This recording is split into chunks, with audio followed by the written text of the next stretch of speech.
व्यंकटेश्वर सोसायटीने शेतीपूरक व्यवसाय करायला शेतकऱ्यांना शिकवलं, त्यांना सहभागी करून घेतलं आणि त्याही पुढे जाऊन तुम्ही उत्पादक ते निर्यातदार अशी संपूर्ण व्हॅल्यू चेन इस्टॅब्लिश केलेली आहे आणि म्हणून सोसायटीतल्या नफ्याचे समन्यायी वाटपही आपल्या माध्यमातून केलं जातं। त्यामुळे इथल्या शेतकऱ्यांच्या जीवनात बदल झालेला नक्की दिसेल आणि म्हणून केवळ महाराष्ट्रात नाही तर आपल्या सहकार्याची व्याप्ती ही मल्टी स्टेट आहे।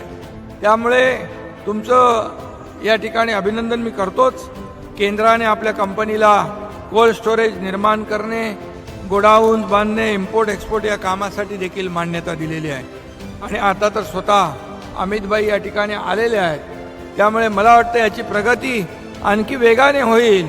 गतिमानतेने या आपल्या प्रकल्पाला चालना मिळाल्याशिवाय राहणार नाही।